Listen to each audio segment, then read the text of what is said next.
मैंने कभी अपने पति के साथ रात नहीं गुजारी क्योंकि मुझे अपने पति से नफरत थी।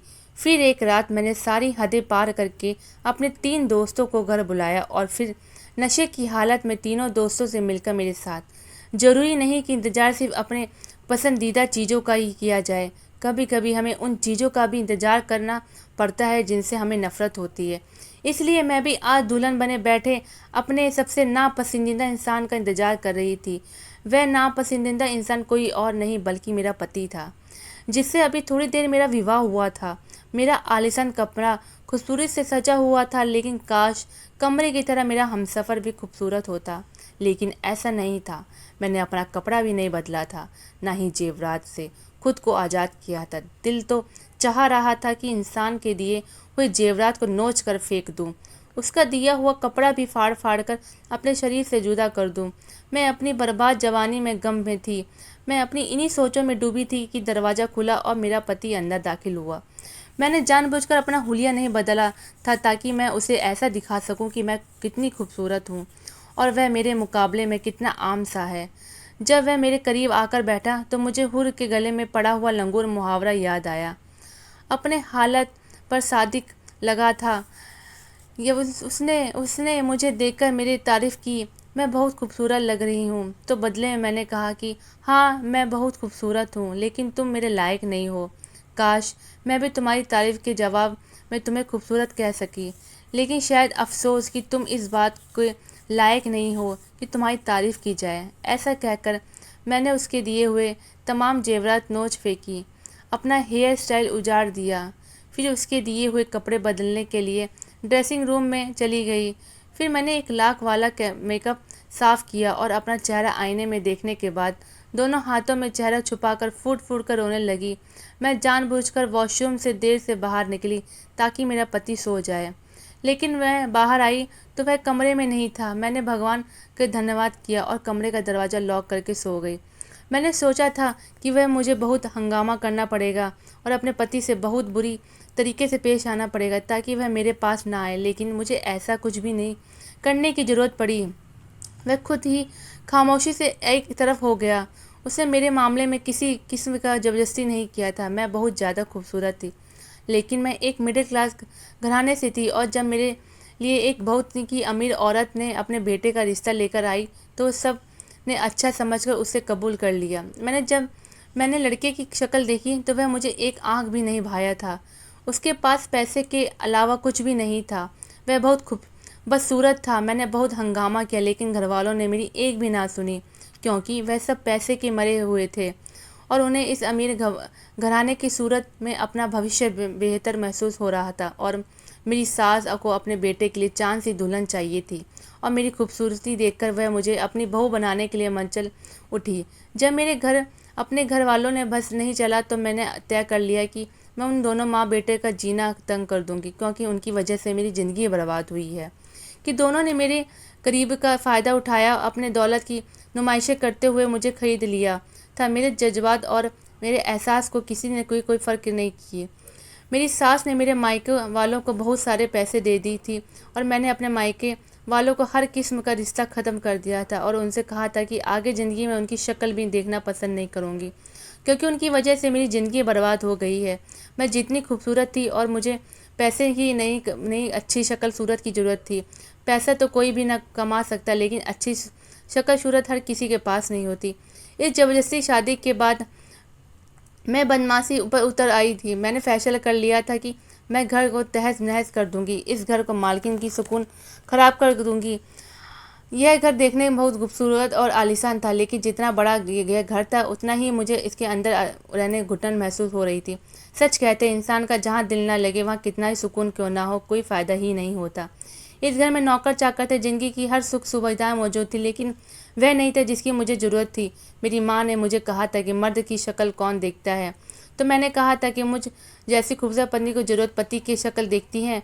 सुबह शाम दिन रात मर्द की शक्ल देखती है। अगर वही पसंद की ना हो तो फिर पत्नी किधर जाए। मैं अपनी माँ से कहा था कि चंद दिन की बात है, किसी को बर्दाश्त करना ये उम्र भर की बात है। ये चेहरा सारी ज़िंदगी देखना पड़ता है, और अगर वही एक चेहरा ना हो फिर वह लड़की क्या करे। शादी के दूसरे रोज़ मेरी सास ने सहेलियाँ मुझे देखने के लिए आई।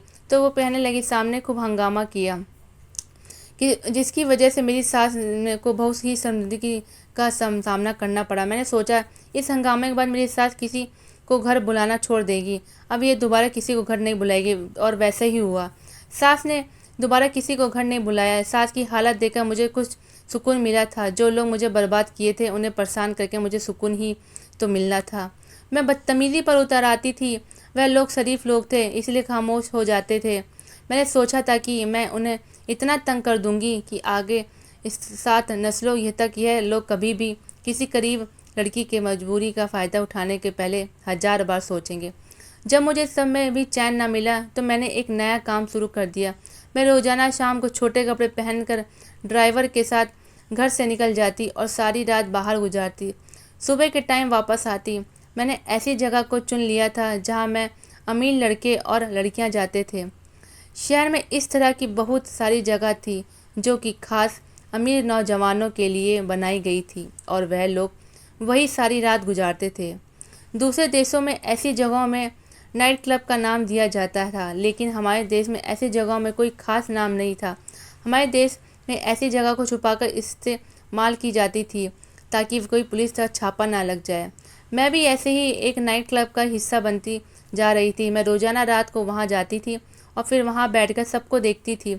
कुछ लड़के लड़कियाँ डांस कर रहे होते हैं, कुछ डीजे म्यूजिक पर म्यूजिक चलाते, कुछ गेम खेलते रहते और जिससे लॉगिन जैसे खेल शामिल थे। मैं किसी खेल में का हिस्सा नहीं थी, ना ही किसी डांस में शामिल थी। बस एक कोने में बैठ जाया करती थी और सबको देखकर रहती थी। शुरू में रात को देर होने पर मेरी सास फ़ोन करके पूछती थी कि मैं कहाँ हूँ और कब आऊँगी, मगर जब मैंने इस बात पर उन्हें ठीक से जवाब दे दिया तो बाद में उन्होंने मेरी खैर खबर लेने छोड़ दी थी। मैंने अपनी सास को साफ कह दिया था कि अगर उन्होंने मेरे मामले में दखल अंदाजी की तो मैं मीडिया से चली जाऊंगी और उनकी फैमिली को बदनाम करके रख दूंगी। झूठ बोलकर, इल्ज़ाम लगाकर और बहुत कुछ कह कर जीना दुश्वार कर दूंगी। ये शरीफ लोग थे, मेरी धमकी से डर गए और मुझे आज़ाद छोड़ दिया, लेकिन अंदर के अंदर मैं दोनों से घुट रहे थे। मैं जहाँ रोज़ाना रात गुजारने जाती थी वहीं फिर मुझे एक लड़का मिला। मैं अपने ख्यालों में गुम थी कि वह मेरे पास आया और उसने कहा कि वह रोज़ाना मुझे देखता रहता है। मैं एक कोने में बैठी रहती हूँ, किसी से कोई बात नहीं करती। मैं इस जगह का हिस्सा नहीं हूँ तो फिर यहाँ पर क्यों मौजूद हूँ? यह उस लड़के का पहला सवाल था और पहली बात थी जो उसने मुझे की थी। समीर की बात से मुझे उसमें दिलचस्पी महसूस हुई। मैंने उससे दोस्ती कर ली और समीर के 2 और दोस्त थे और मेरी उनसे भी दोस्ती हो गई। इस तरह मुझे 3 अच्छे दोस्त मिल गए। पहले मैं इस जगह पर मजबूरन आया करती थी ताकि मैं अपनी सास और अपने पति को तकलीफ़ पहुंचा सकूं, लेकिन अब मुझे यहाँ पर समीर जैसे दोस्त की संगत मिल गई और वो मुझे बहुत अच्छा लग रहा था। उन तीनों की यह बात बहुत अच्छी थी कि वह तीनों अपनी हद से में रहते थे। मैं गुस्सा जरूर थी लेकिन मुझे भी अपनी हद तक अंदाज़ा था। दोस्ती हो गई थी लेकिन उसने मुझे कभी ना डांस के लिए ना किसी गलत फरमाइश के लिए मजबूर किया था। हम शाम को इकट्ठे होते थे और सारी रात बातें करते थे, इधर घूमते थे, लड़के लड़कियां को देखकर उन पर हंसते एंजॉय करते थे और फिर सुबह होने से पहले हम घर चले जाते थे। मुझे इन तीनों दोस्त से दोस्ती में कोई बुराई महसूस नहीं हो रही थी। एक दिन मैं वहाँ से वापस आई तो मेरी सास मेरे इंतज़ार में बैठी हुई थी। उन्होंने मुझे देखते हुए कहा कि अब बहुत हो गया, वह ज़्यादा बर्दाश्त नहीं कर सकती, बेहतर होगा कि ये घर छोड़कर चली जाओ। उनका बेटा मुझे तलाक देने के लिए तैयार है। सास की बात मैं ज़ोर से हंसने लगी और मेरी सास मुझे हैरत से देख रही थी कि मैं हंस क्यों रही हूँ। मैंने उससे कहा कि मैं इतनी जल्दी उनकी और उनके बेटों को जान नहीं छोड़ने वाली हूँ। मेरी ज़िंदगी को माँ बेटे ने मजाक समझ रखा है कि जब चाहे मुझे इस घर में ले आए और जब चाहे निकाल दें। मैंने उनसे कहा कि मैं इसी घर में रहूँगी और अगर मुझे यहाँ से किसी ने निकालने की कोशिश की तो मेरे मौत हो के जिम्मेदार वह खुद होंगे। मेरी सास एक बार फिर से मेरी धमकियों से डर गई थी और खामोश हो गई, लेकिन सास की बातों ने मुझे एहसास दिला दिया था। मैंने सोचा अभी से भी मेरी सास मुझे घर से निकालने की बात कर रही है। अब इसी घर में उनकी आंखों के सामने मैं बेशर्मी का तमाम हदें पार कर दूंगी। इसी मकसद के लिए मैंने रात को नाइट क्लब जाने के बजाय समीर और उसके दोनों दोस्तों को घर बुलाना शुरू कर दिया। मेरे तीनों दोस्त रात को घर आ जाते और उनके साथ ड्राइंग रूम में बैठकर शोर शराबा करती, अपने सास और अपने पति को खूब जलाती थी। मैं अपने दोस्तों से कहती थी वह ऊंची ऊंची आवाज़ में हंसे या उल्टी सीधी बातें करें ताकि उनकी वह बातें मेरी सास और मेरे पति को कानों तक पहुँचे और उनके दिल जले। मेरी सास तो हमें इस तरह देखकर जहर का खून के रह गई थी। फिर एक दोस्त सिगरेट लेकर आया जिसने नशा था। मैंने अपनी सास को दिखाने के लिए वह सिगरेट मुंह से लगा लिया था और सास को दिखाने के चक्कर में रोजाना सिगरेट पीने की वजह से मुझे नशे की लत भी लग गई थी। मैंने यह भी नहीं सोचा था कि इनको दिखाने और जलाने के चक्कर में खुद को बर्बादी की तरफ ले जा रही थी। समीर और उसके दोनों दोस्त मुझे दोस्ती के नाम पर बुराई की तरफ ले जा रहे थे और मुझे कुछ होश ही नहीं था। एक दिन मेरे पति जल्दी घर आए और मुझे समीर और उसके दोनों दोस्त की वीडियो दिखाने लगे जिसमें वह तीनों लड़कियां के साथ गलत हरकत कर रहे थे। मैं वह सब भी देखकर ठिठाई से अपने पति के सामने चीखने चिल्लाने लगी और बोली कि मैं ये सब जानती हूँ, मुझे कोई फ़र्क नहीं पड़ता। मेरी बातों से मेरे पति का चेहरा फीका पड़ गया था। वह मुझे बेवकूफ़ी और सदमे से देख रहा था। उसकी आंखों में नमी चमक रही थी मगर मुझे तब भी उसका कोई एहसास नहीं हुआ। उल्टा मैंने उससे बुरा भला कहना शुरू कर दिया और बोली उसके नसीब में खूबसूरती लड़की नहीं है, वह दूसरे लड़कों के नसीब में जलने लगा। समीर और उसके दोस्त खूबसूरत लड़के थे इसलिए उन लड़कियों के काबिल थी। मेरे बात पर मेरा पति बिल्कुल खामोश हो गया और पहले कभी जो मुझे समझाने की कोशिश करता था वह भी छोड़ दिया। मेरी सास गुमसुम सी अपने कमरे में बंद रहने लगी थी। मेरा पति सारा दिन घर से बाहर गुजारने लगा। इस सब पे सबक लेने के शर्मिंदा होने की बजाय वह बदतमीजी पर उतर आई और पूरे घर में किसी मालकिन तरह घूम रही थी। अपने दोस्तों को भी बुलाकर अब वह अक्सर किसी न किसी कमरे में ले जाती और खाते पीते मूवी देखती रहती। मेरी अयासी और चलने की वजह से मेरी सास ने एक दिन दिल का दौरा पड़ गया और मैं वो जोर घर पर थी। अब सास के हॉस्पिटल ले जाने के बजाय सुकून से अपने कमरे में जाकर बंद होकर सो गई। मेरी सास एक नौकर थी, उन्होंने मेरी सास को संभाला और मेरे कमरे का दरवाज़ा बजाकर मेरी सास को हॉस्पिटल ले जाने को कहने लगी। मुझे इस नौकरानी से बहुत उलझन थी क्योंकि वह पढ़ी लिखी लड़की थी वो जो हालात की सताई हुई इस घर में नौकर बनकर रह गई थी। वह लड़की सांवली थी मगर बहुत ही तेज़ थी और पहले दिन में से इस घर में अपनी सास के साथ देख रही थी। वह हर मामले में बढ़ चढ़ कर हिस्सा लेती थी और फिर उसका यूं मेरे कमरे में का दरवाज़ा बजा कर मेरा सर खाना। मुझे गुस्सा आया गया था। मैंने कमरे में निकलकर उसे नफरत के धक्का दिया और गुस्से से कहा कि अगर इतने ही परवाह है तो तुम खुद अपनी मालकिन को हॉस्पिटल ले जाएं। मेरी बातों पर वह लड़की हैरान रह गई और वहाँ से चली गई। मैं नहीं जानती थी फिर क्या हुआ, उस लड़की ने कैसे मेरी सास को हॉस्पिटल पहुंचाया, मगर अगले सुबह एम्बुलेंस मेरी सास को लाश को घर पहुंचा गई थी और उसने घर लाने वाली वही नौकरानी, जबकि यह मेरी जिम्मेदारी थी। अपनी सास की मौत पर पहली बार मेरा दिल कांच सा गया था। मेरी सास एक अच्छी औरत थी जिसने कभी मुझे कोई नुकसान नहीं पहुंचाया था। मुझे उसकी मौत का थोड़ा बहुत अफसोस हुआ था। मुझे पता चला कि मेरा पति शहर से बाहर था इसलिए वह रात के वक्त अपनी माँ की हालत के बारे में जानकर भी वक्त पर वापस नहीं आ पाया। वह जब घर लौटा तो आगे उसकी माँ की लाश पड़ी हुई थी और मैं अपने कमरे में बंद पड़ी हुई थी। मेरे पति का सदमे से बुरा हाल था। उसके पास उसकी माँ थी जो अब दुनिया में नहीं रही। सर मार मार के रो रहा था कि मैं कमरे में बंद सुन रही थी। जब मेरी सास का अंतिम संस्कार हुआ और घर में मेहमान कुछ कम हुए तो मेरा पति मेरे पास कमरे में आया। मुझे लगा था वह अपना दुख बांटने आया होगा और पहली बार मैंने उसे बेइज्जती करने का नहीं सोचा बल्कि मैं उसे तसल्ली देना चाहती थी। मगर अब वो बहुत देर हो चुकी थी। वह मेरा बाजू पकड़कर मुझे कमरे से बाहर खींच कर ले गया और बोला कि मैं उसके घर से चली जाऊं, वह मुझे तलाक भेज देगा। मैं अपनी आदत के मुताबिक गुस्से में आ गई और उससे धमकाने लगी। वह मुझे ऐसे ही नहीं निकाल सकता, मैं उसे सब लोगों को बदनाम कर दूंगी। मेरी धमकी पर उसे जो मुझे कहा वह सुनकर मेरे होश उड़ गए। वह बोला क्योंकि मेरी धमकियां से कोई फ़र्क नहीं पड़ता। सब लोग जानते हैं कि तुम बहुत ही बद किरदार लड़की हो और लोग कई बार उसे ऐसी बद किरदार पत्नी की तलाक देने की राय भी दे चुके हैं। मगर उसकी माँ एक अच्छी औरत थी। उसने अपने बेटे को तलाक देने से रोकी थी और हर बार कोशिश करती कि मुझे समझा सके। मैं घमंड में थी कि वह लोग मेरी धमकियों से डरकर खामोश रहते थे और मुझे कुछ नहीं पाते। आज वह भ्रम भी टूट गया। मुझे आज पता चला कि मुझे सिर्फ मोहल्ले में मिल रही थी मगर मैं अपनी जिद में ठहराई की वजह से बहुत आगे बढ़ती चली गई थी। मैं अब सच्चाई जानकर थोड़ी घबरा गई थी और अपने पति के दबाने के लिए उसे एहसास दिलाने की कोशिश करने लगी। मैं अपनी माँ की लाई हुई लड़की को घर से निकाल कर अपनी माँ की आत्मा को तकलीफ देगा। मेरी कोशिश थी कि वह किसी तरह मुझे एक बार मौका दे दे, क्योंकि मैं पैसों के बगैर नहीं रह सकती थी और अपने घर वालों में बहुत पहले से ही तरह गुस्सा कर उनका सबसे जलील करने के सारे रिश्ते ख़त्म कर चुकी थी।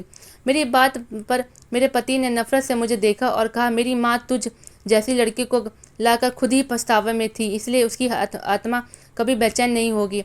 फिर उसने मुझे बताया कि कैसे उसकी माँ की तबीयत खराब होने पर उसकी नौकरानी ने उसे कॉल की थी। तब उसने ही नौकरानी से कहा था कि वह कॉल पर मुझसे बात करवाए, ताकि वह कह सके कि उसकी माँ को अस्पताल ले जाओ। मगर जब नौकरानी ने मेरा दरवाज़ा बजाया तो मैं उल्टा चीखने लगी और उसने कह दिया कि वह खुद ले जाए। तभी मेरा पति दूसरी तरफ फ़ोन पर मौजूद था और उसने सब सुन लिया था। वह बोला कि उसे तभी सोच लिया था कि उसकी माँ न चाहे जितना भी समझाए, लेकिन मैं अब उसे घर में नहीं रखूँगा। लेकिन यह नौबत ही नहीं आई। उसकी माँ तड़प तड़प पे दुनिया से चली गई। वह पहली बार मुझे नफ़रत से देख रहा था और बोला कि उसे कभी भी खूबसूरती की चाहत नहीं थी, वह हमेशा सिर्फ अच्छी लड़की चाहता था। मगर उसकी माँ की यह ख्वाहिश थी। उन दोनों माँ बेटी को जलील करवा दिया था। मैं सच जानकर खामोश रह गई थी। मेरा पति मेरी खूबसूरती से कभी खुश ही नहीं था। वह सिर्फ मुझे पत्नी की हैसियत से इज्जत देता रहा और मैं समझती रही कि वह मेरी सूरत पर दीवाना है। मेरी सुने बिना मेरे पति ने उसी वक्त मुझे वहीं तलाक दे दिया। साथ ही उसने मुझे तलाक के कागजात तैयार करवाने को तक मुझे गेस्ट हाउस में रहने को कहा। मुझे उस वक्त ही महसूस नहीं हुआ और जब अब भी मैं अपनी गलती मानने को तैयार नहीं थी। मैंने उसे बताने के लिए मुझे उसकी परवाह नहीं है और अपने तीनों दोस्तों को घर बुलाया और उसके साथ हल्ला गुल्ला करते हुए बेशर्मी के हद पार कर दी। मेरा पति उस रात घर से चला गया था और मैं भी काम ख़त्म कर चुकी थी। मैंने उस लड़कों को साथ नशा की और जब उन्होंने मुझे हमेशा होश हवास में बेगाना देखा तो पहली बार अपनी असली रूप में सामने ले आए और वह सब मिलकर मेरे साथ ज्यादती करने लगे। मैं चीखती चिल्लाती मदद मांगती रही, मगर मेरी सुनने वाला वहाँ कोई नहीं था। अगले दिन वह लड़के मुझे मुर्दा हालत में वहीं छोड़कर चले गए और मेरे पति ने आकर मुझे तलाक के कागजात पकड़ दिए।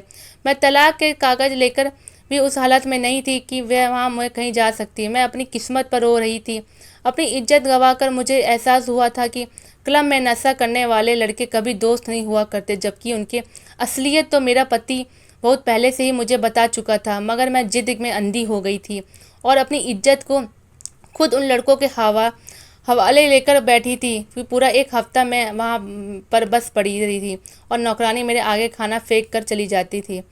जब कुछ संभल कर मैं बाहर निकलती तो सामने मेरे पति के साथ बहुत ही खूबसूरत लड़की खड़ी हुई थी।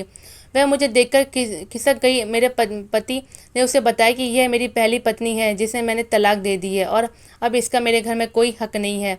फिर वह मेरी तरफ पलटा और बोला कि अब मैं संभल चुकी हूँ तो अपना गंदा शरीर लेकर इस घर से चली जाओ, क्योंकि उसकी पत्नी मेरा शरीर यह बर्दाश्त नहीं होगा। मैंने उस लड़की को देखा तो हैरान रह गई। वह मुझसे भी ज़्यादा खूबसूरत लड़की थी, मगर वह उस बदसूरत मर्द से पहले से सुकून से खड़ी मुस्कुरा रही थी। उसके चेहरे पे गुलाब का बिखरा हुआ था और वह नौकरानी अपने नई मालकिन के आगे पीछे घूम रही थी। फैमिली पूरी थी और मेरी वहाँ कोई जगह नहीं थी। इस फैमिली का हिसाब भी तो हो सकती थी, मगर मैंने अपने घमंड में सब कुछ गंवा दिया और मैं एक पागल खाना में रहती हूँ, क्योंकि मेरे साथ हुए हादसे में मुझे दिमागी मरीज बना दिया है। मैं कभी बिल्कुल ठीक होती हूँ और कभी अचानक चीखने चिल्लाने लगती हूँ। मेरे अंदर डर फैल चुका था कि अब मैं पाप का हिस्सा बन चुकी हूँ। भगवान ने मुझे इज्जत की जिंदगी दी थी, लेकिन मैंने खुद अपने लिए जिल्लत बना लिया। समीर और उसके दोस्त बहुत खूबसूरत थे, लेकिन उन खूबसूरत चेहरों का भयानक रूप मैंने जब देखा तो मुझे खूबसूरत चेहरों को नफरत से चुकी थी। मैं आज भी आईने में अपना चेहरा देखकर बुरी तरीके से अपना बाल सोचना शुरू कर देती हूँ।